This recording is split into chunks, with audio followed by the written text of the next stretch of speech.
Good day to everybody out there to see thy wealth, water your health, drink a glass of water. And first of all, let me know what y'all think. Not bad, right? I'll let y'all know the dimensions when on the screen right here. Anyhow, not bad. It's a house made out of wood. A lot of people think it's really expensive to go off grid, and I'm here to tell you that it's not. The most important thing is to get started. Look up how much it's gonna cost you for some land, how much it's gonna cost you for other things when it comes to buying tiny homes. But you know what I'm trying to get at is it's really not that expensive. I'm gonna tell you guys how much it costs for this little space right here. It's really not little, but I mean it's enough, especially when you're living a minimalist life and you're trying to be off grid and you're trying to reduce your expenses. And that's what we're all about here. I'm gonna give you guys a little bit more of a view before I take you inside so you can see the layout of it inside. Now this is only a shell, so the price isn't reflecting a finished product. But if you want to go off grid, it doesn't really take you much anyway. You could have a tent, you can live in your van, you can get a shell of a property like this. You can do whatever you want, you could build your own. But for something like this is a really good fit for me if I wanted to live in it by myself or with a significant other. I really think it's a good size. You got one bedroom, you have one bath, you have a kitchen. You could set it up to where you're living comfortably. Especially, I mean, it's pretty much like the size of a studio in Manhattan or Los Angeles. But essentially, I'm gonna take you guys inside so you can see. Oops, locked door, pardon. Anyhow, like I said, I'm not really sure what the end goal is with this one.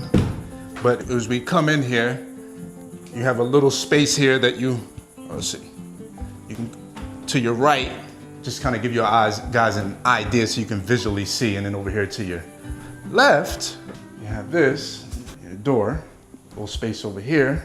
Then it's a little dark in here because I don't have the windows open.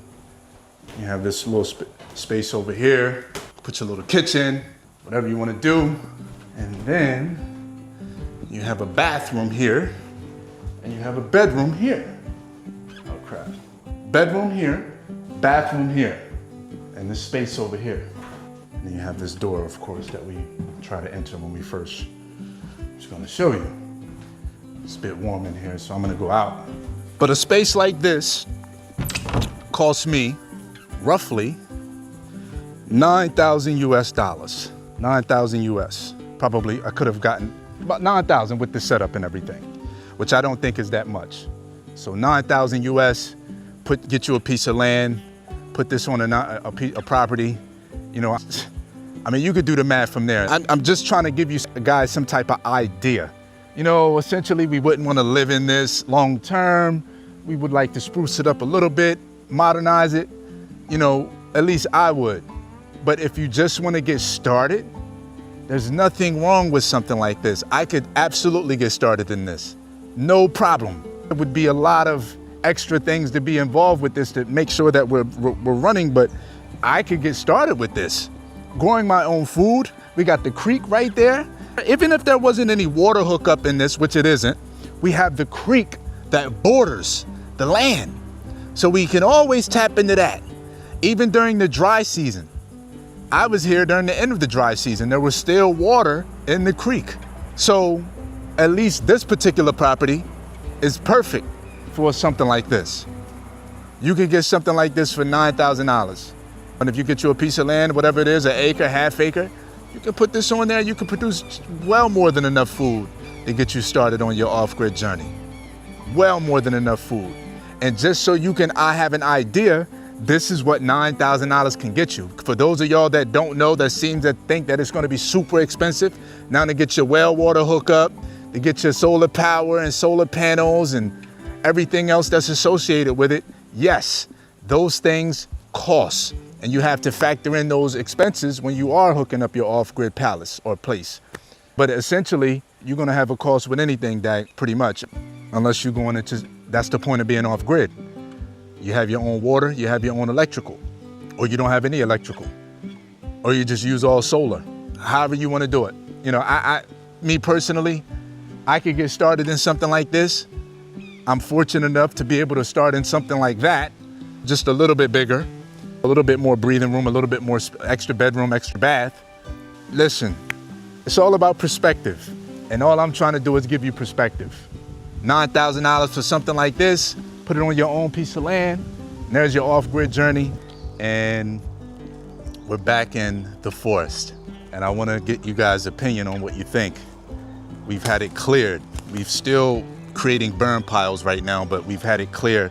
As you can see, this is the forest right in front of my house that you really couldn't see through prior to a week ago. It was very, very dense and populated with a bunch of vines, bush, shrubs, and as you can see all these piles here, it was too much. And in order to walk through without feeling like you couldn't really pay attention to the landscape, you had to look down everywhere because you had to be aware. You know, it's a lot of deadly animals out here in the jungle and you don't want to be caught slipping and lacking. But now, with the cleanup of the underbrush, which we're doing throughout the whole property is going to be done with the underbrush.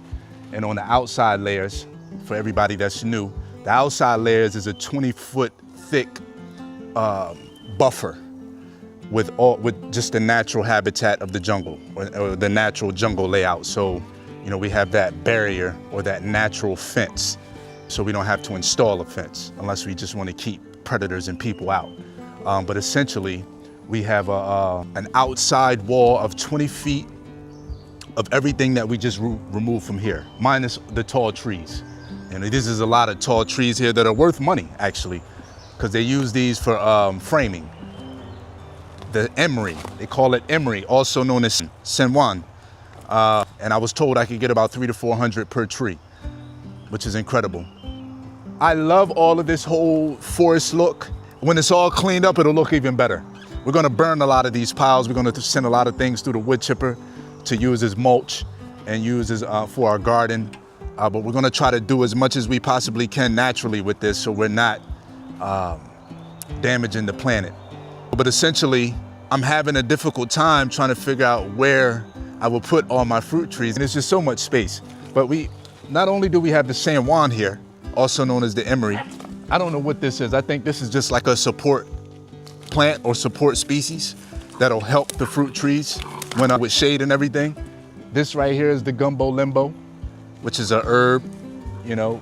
But I'm not sure what I'm going to do when it comes to planting with all this shade, because not all fruit trees require tons of shade. Some do to start. And I think that's the benefit of having all these tall trees, because you can plant a lot of fruit trees within here.